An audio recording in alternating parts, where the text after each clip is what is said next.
Para o ano que vem, o grande tema da economia brasileira não é só para a Bolsa, isso é uma questão que eu acho fundamental, é para nós brasileiros, né?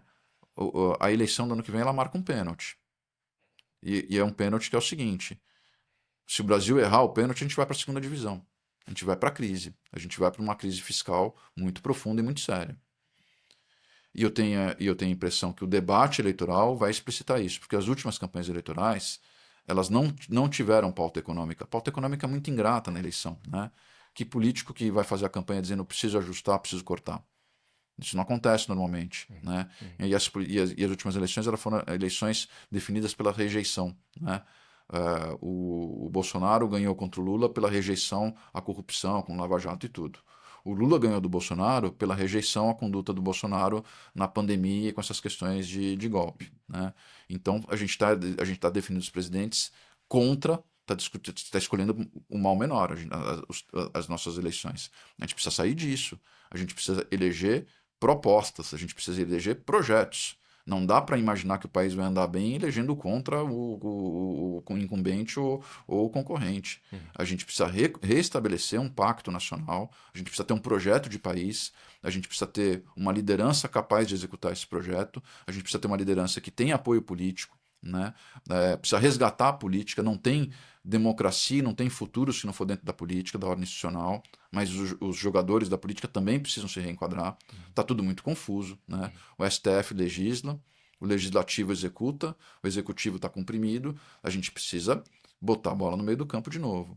A minha expectativa é que essa eleição se dê em termos ela tenha um debate institucional e econômico, e o Brasil perceba que a gente ou bota a bola no meio do campo e reorganiza, independente de quem ganhar. Eu não acho que isso seja de um tema ideológico. O Brasil, para evitar a crise, a gente precisa se reorganizar institucionalmente, funções dos três poderes, e a gente precisa reorganizar o fiscal. E eu sou confiante de que esse debate vai emergir e essas teses vão ter apoio. Eu acho que as pessoas vão entender que as crises estão relacionadas às discussões de política. E a gente não vai escapar dessa discussão. Acho que a próxima campanha eleitoral ela vai sair da polarização, vai sair do eu contra nós contra eles, vai sair desse tema e vai ter que discutir projeto de Brasil. E aí eu acho que nesse tema de projeto de Brasil vai ser fundamental a discussão de como a gente produz um país mais igualitário, como a gente reduz a desigualdade, fazendo o país crescer. Porque do jeito que a gente está fazendo, a gente vai produzir uma crise. Sim. E não vai reduzir a desigualdade, vai aumentar. Como a desigualdade aumentou assustadoramente depois da crise da Dilma. São coisas que as pessoas não sabem. A recessão da Dilma começou em 2013. A gente ainda não voltou na mesma renda per capita de 2013. Olha o drama. 15 anos perdidos por essa recessão. Então não dá para dizer que foi uma conquista. O que a gente ganhou de 2002 a 2013, a gente perdeu de 2013 a 2025. Eu não sou radical a favor do fee-based ou conto transacional. Eu sou a favor da transparência para o cliente. Perfeito. Na verdade, eu sou radical a favor da transparência para o cliente. Se o cliente ou seu assessor prefere cobrar transacional ou fee-based, é uma escolha muito ali pessoal, pelo perfil do assessor ou pelo perfil do próprio cliente. Tem um cliente que é uma pessoa extremamente envolvida com o mercado, na qual ele sabe o que ele quer fazer, ele que dá as ordens, talvez seja mais transacional. Tem um cliente que é um médico, que não entende, que não quer, que quer fazer um planejamento maior, que o FII fixo talvez seja maior. O meu ponto aqui é o seguinte: a transparência significa, no final do ano, o cliente saber o quanto que a casa está ganhando e o quanto que ele está pagando. São coisas diferentes. O quanto que a casa está ganhando e o quanto ele está pagando são coisas diferentes. Tá? Então, chega no final do ano, o cliente opta pelo transacional. Você fala, cliente, olha aqui, você está pagando 1%. Tantos por cento veio do rebate, tantos da receita de spread na renda fixa, tantos na colocação aqui de renda variável. E eu acho que é muito importante o cliente entender qual é o seu valor como profissional. Cliente, o meu valor como profissional vou inventar uma taxa, 0,7% ao ano. Por que 0,7% ao ano? Porque eu tenho aqui esse meu time de gestão, meu time de renda variável, meu time internacional, meu time de compliance, meu time de controle de risco, meu time de cenário econômico. Este time inteiro precisa ser muito bem remunerado. Ele precisa ser muito bem remunerado porque eu tenho os melhores. E os melhores vão trazer a você uma boa rentabilidade nos momentos oportunos e te proteger de rentabilidades ruins no momento de crise. E esse time sendo bem remunerado, a taxa correta é 0,7% ao ano. Eu posso te cobrar um FII fixo de 0,7%, que é o que eu vou ganhar. E aí aqui, ó, uma simulação de alocação, eu tenho mais 0,20 de receita de rebate, que são os fundos nos quais eu aplico que devolvem um rebate, né, um rebate para casa, e eu devolvo para você. Então, vamos supor que eu receba 0,20 de rebate. Cliente, eu ganho 0,7 e você paga 0,5, porque eu devolvo 0,20 do 0,7 para você. Essa é uma forma. Uma outra forma é eu mostrar no final do ano quanto que eu me remunerei. Se eu ganhei 1% no exemplo que eu dei, eu acho que você está pagando mais do que você deveria. Quer mudar o transacional para o FII fixo? Se você estiver pagando 0,20, porque foi um momento de juros alto, você é um cliente mais pós-fixado, precisa de liquidez imediata, ou então aqueles juros, aquele CDI, lhe satisfaz, e eu ganhei 0,10, 0,20 de remuneração no ano, eu vou falar, está pouco, está baixo, 0,20 está a taxa errada. E eu mostro para o cliente que ele não deveria querer alguém trabalhando de graça. Assim como ele não trabalha de graça, assim como ele não escolhe o pediatra de graça para cuidar do filho dele. Nós somos, né, eu digo que o ser humano tem alguns órgãos muito sensíveis, é o coração, o pulmão, o cérebro e o bolso. Perfeito. Nós somos o médico do bolso, ele não quer alguém que trabalhe de graça. Sim. Agora, se eu ganhei 0,20 naquele ano, porque a gente está vivendo um momento de juros alto e estável, mas ele no ano anterior me pagou 1%, tudo bem, a média está ok. Vamos avaliar o ano 2, no ano 3. Se isso se manteve no 0,15, 0,20, eu acho que a gente tem que chamar o cliente e falar assim, eu gostaria que você assinasse aqui um FII fixo para que eu tenha minha remuneração.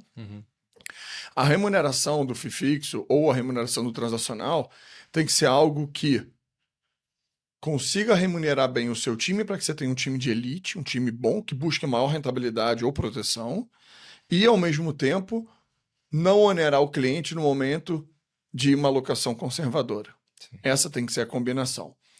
Mas a minha sugestão é o FII fixo, com gestão discricionária. Para mim é o melhor dos mundos, tá? Certo. Porque o FII fixo com a minha gestão, eu ainda preciso ligar para ele para pegar a confirmação de ordens, o que gasta-se muito tempo. E às vezes o cliente não entende de mercado, você está ligando para falar sobre uma debênture, uma venda de um produto, de um derivativo que ele não entende. Ele está de férias, eu não consigo falar rápido e a alocação precisa ser rápida. Então, quando você tem o FII fixo, que é o preço justo, que não onera o cliente, remunera seu time, com gestão discricionária, isso é, que ele me dá a liberdade de fazer a gestão, porque ele confia em mim e no meu time, e eu presto contas de tempos em tempos, me dá a liberdade de fazer o que eu acredito bom no timing certo, sem precisar pegar a confirmação dele todo tempo, e me dá a liberdade de me manter um relacionamento com ele focado em serviço, de conhecê-lo. Quem é você? Quantos filhos você tem? Você pretende morar fora? Quando que você pretende se aposentar? Eu entender realmente qual é o plano de vida dele para poder dizer se vale a pena uma previdência, porque tem benefícios tributários em tanto tempo, se vale a pena um seguro de vida para alguma herança que ele queira deixar para os herdeiros ou para um dinheiro para pagar o ITCMD, se tem que ter mais dólar porque ele quer morar fora ou quer mandar o filho estar fora. Isso é fazer um planejamento patrimonial. Perfeito. Não somente o produto de investimento na alocação, é o que você falou no começo. Perfeito. E eu acredito que o FII fixo, com gestão discricionária, permite mais isso. Por isso que eu lutei muito no passado, na minha carreira, para caminhar para o FII fixo sempre.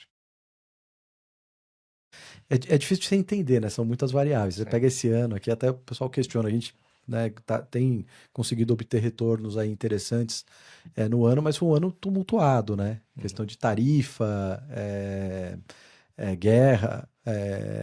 Então, assim, no final das contas, e é um pouco a forma como a gente pensa, né?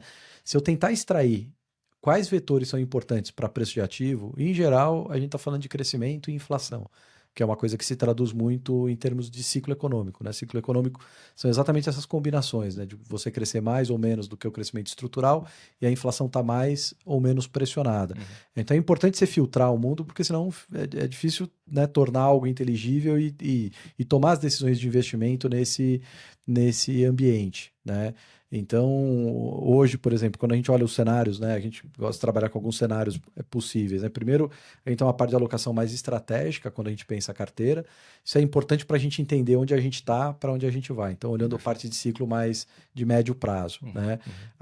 Passando ali a pandemia, a gente passou por um período, né, de atividade muito forte, inflação muito alta e os bancos centrais subindo juros, né, para gerar um arrefecimento, né, da inflação e da atividade. Então, quando a gente olha para frente, tem 3 cenários básicos ali que a gente tem trabalhado. É um cenário de pouso suave, que a gente chama, né, que seria, os bancos centrais acertaram na política monetária, a política tarifária não vai ter um impacto tão grande, você tem uma convergência dos crescimentos globais ali, do crescimento global e dos diferentes países para próximo do potencial, com inflação também que fica circundando ali próximo da meta. Tá? Esse é o cenário que a gente acha que é mais provável. Né?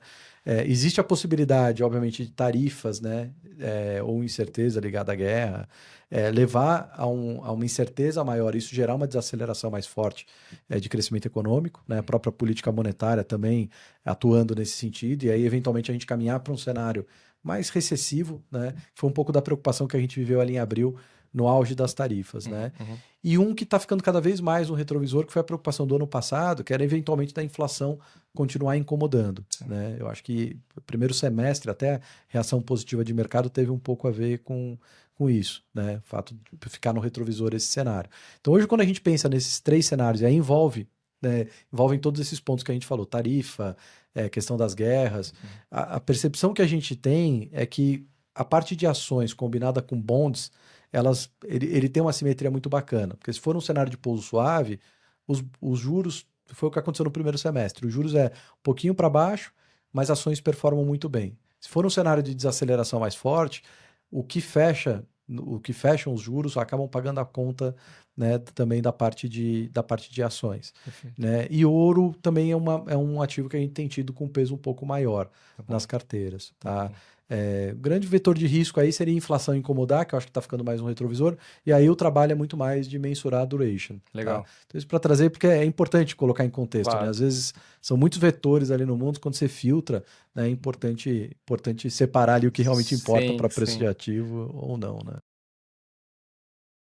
E só para jogar um pouco mais de terror na linha, eu estava falando com um produtor semana passada e ele me desenhou o cenário que para ele seria a tempestade perfeita, né? Falou, Chico, imagina se o Trump fecha esse acordo com a China, o preço da soja brasileira cai mais e a gente chega no final do ano, começo do ano que vem, e um candidato de direita pró-mercado, pró-reforma, pró-fiscal começa a despontar nas pesquisas, né? E volta a vir dinheiro para cá, já antecipando a vitória dele, e isso despenca o dólar, né? E a gente tem um cenário de soja baixa e dólar baixo, com todo o endividamento que a gente tem, e no cenário onde juros ainda vai demorar muito para cair, e o produtor já endividado esse ano, e com um período de incerteza climática, ou seja, desastre, né? Então, o cenário ainda é preocupante. Ricardo, o que a gente está vendo? Bem, primeiro, a gente veio de 3 anos que a gente teve muita volatilidade no preço do insumo, né? Inicialmente causado pela guerra na Ucrânia e Rússia, e depois outros fatores geopolíticos. A gente teve muitos fatores climáticos extremos, né? Teve a inundação no Rio Grande do Sul, né? Vários períodos de seca, ou seja, tem tido os eventos climáticos adversos e, pior de tudo, a gente está com juros de 15% já há bastante tempo, vai permanecer. Né? O agronegócio é um negócio intensivo em capital de giro. Estamos falando de 200, 240, 270 dias de prazo de custeio. Né? Então, não tem margem que sobreviva com esse tipo de despesa financeira. Então, a gente tem um problema crítico. Né? Esses últimos 2 anos, eu acho que todo mundo sofreu.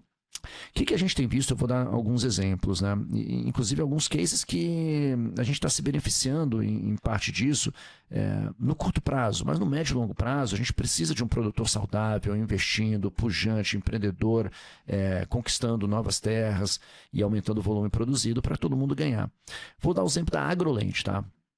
A AgroLand estava fechando uma rodada de 50 milhões de dólares, acho que era agosto, setembro do ano passado, ia assinar na semana seguinte. A gente tinha uma exposição bem grande, a AgroGalaxy, né? A revenda que entrou em RJ de forma bem tumultuada, né? No final do ano passado. E aí entra a RJ da Galaxy. Todos os investidores levantam a mão e falam que estavam entrando, né, na rodada e falam: a gente não vai botar o cheque, a gente quer entender exatamente qual vai ser o impacto disso na operação da AgroLand, né? E a AgroLand, ela já tinha criado um modelo de crédito onde ela emprestava para revenda, mas além do aval da revenda, ela também pegava o aval da indústria, né? Naquele caso, se não me falha a memória, foi a Biotrop e a Rainbow, mas eu posso estar enganado, mas acho que foram essas duas. Então tinha duplo aval. Então ela já tinha construído um modelo com o objetivo de sobreviver e aguentar um stress test, né? Uma prova de estresse no mercado muito agressivo, né? Então, para a gente, acabou sendo algo espetacular, porque os investidores que iam entrar tiveram a maior validação do que acontece com a companhia no momento no evento extraordinário, não vou dizer um cisne negro, porque também não foi tanto, mas um momento tão extraordinário, um evento tão forte, tão impactante. E a empresa recebeu, e atravessou e fechou rodada e demonstrou que ela tinha criado um modelo de crédito de levantar e emprestar dinheiro usando tecnologia, inovação regulatória, inovação no modelo, que permitiu que ela sobrevivesse enquanto muitas outras fecharam. Então esse é um exemplo bom. Outros exemplos, aí talvez não tão bons, é na cadeia de biológicos, onde a gente é muito ativo. O que a gente tem percebido? E aí é uma atuação nossa no conselho, junto com outros investidores.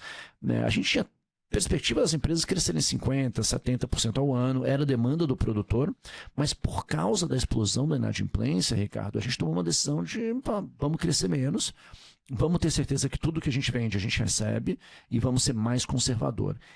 Essa é a tomada de decisão que o empresário é obrigado a fazer, que prejudica o produtor, que ganha menos acesso à tecnologia que está sendo desenvolvida aqui no Brasil e comercializada para ele como um biológico que vai ajudar ele a produzir mais, a ter mais resiliência climática, a usar menos agroquímico, ou seja, mais sustentável, mas no ambiente de muito mais incerteza e muito mais RJ, você tem que ser mais cautela.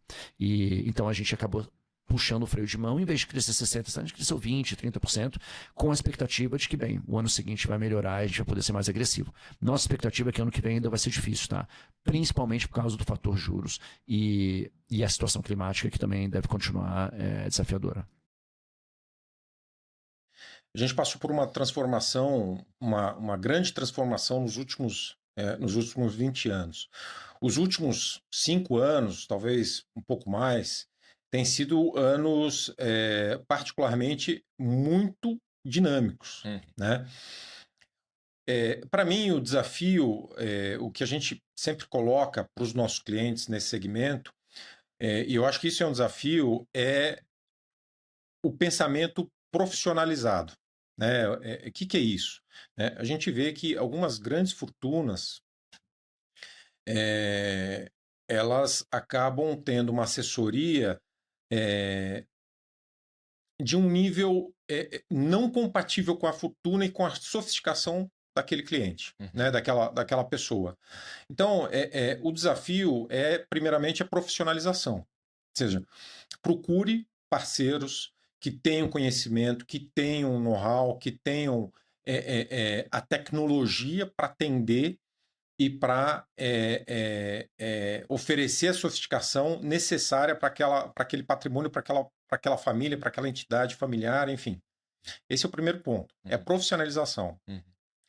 Uma vez conseguindo profissionalização, que é um baita desafio, porque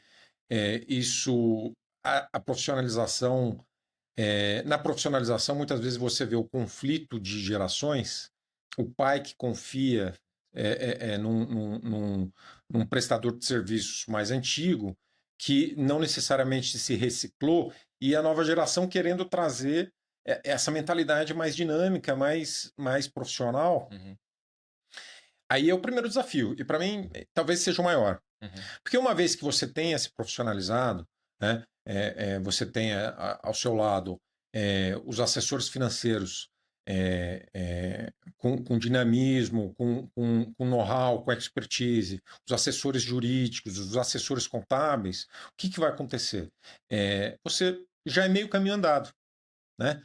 E aí vem o segundo desafio. Qual é o segundo desafio? O segundo desafio é ficar atento e entrar em conformidade com esse tanto de regras que vem surgindo aí ao longo dos últimos. Você mencionou aí offshore, IOF, a gente vai ter a questão da reforma tributária, né? Algumas empresas ainda tem uma questão aí de preço de transferência. Então, os desafios, para mim, o principal é a profissionalização. Profissionalização de gestão. Uma vez conseguido, uma vez transposto esse desafio, o segundo é a conformidade, né? Hoje em dia, a gente vê muita coisa acontecendo, isso não só no âmbito tributário, tá? Mas a conformidade é muito importante. Processos, o compliance, né?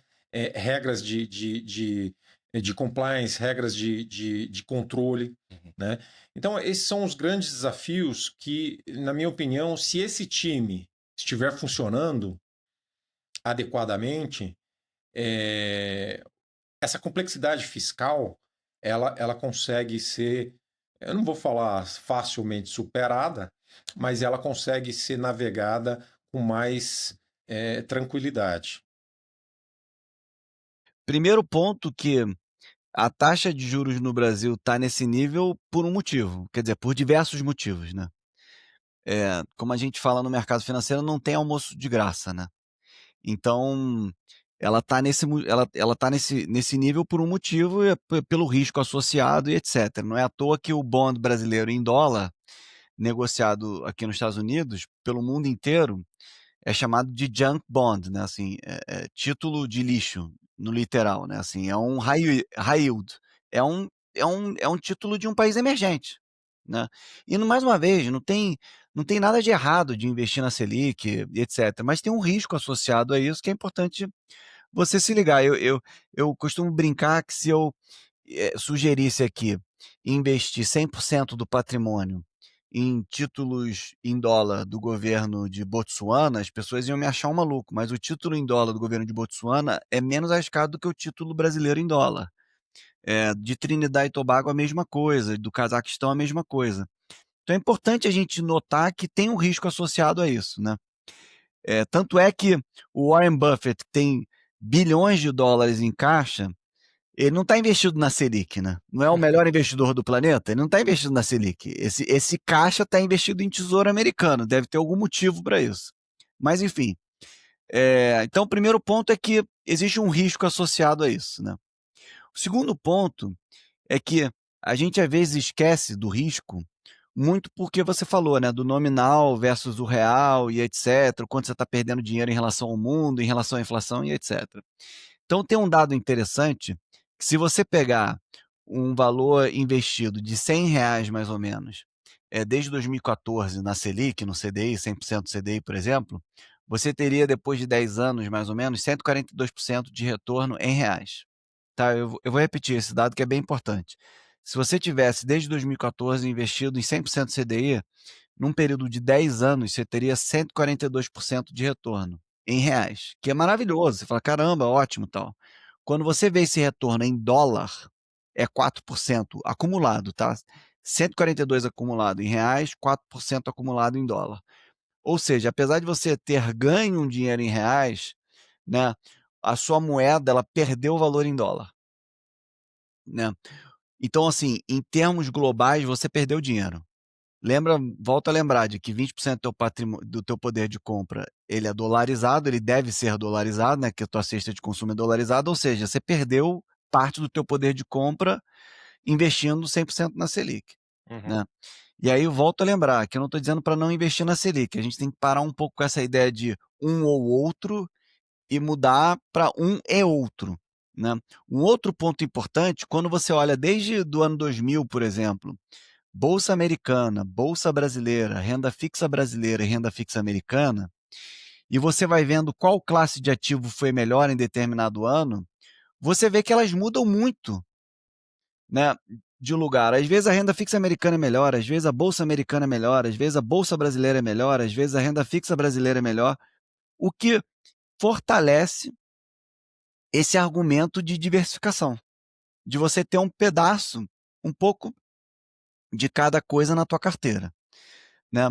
E o fato das pessoas não pensarem um pouco nisso, tem uma questão muito de home bias, né? Que é um viés de fato de você morar num ambiente, você ser familiar àquele ambiente, você tende a acreditar que o risco que você corre é menor do que o risco de fato você está correndo. E é muito isso que acontece no Brasil. Mas eu acredito, o Ricardo, que o brasileiro, a brasileira, cada vez mais está se antenando essa questão do componente internacional na carteira, de que cada vez mais se tornou um consumidor, consumidora global, e que é necessário investir globalmente também, entendeu?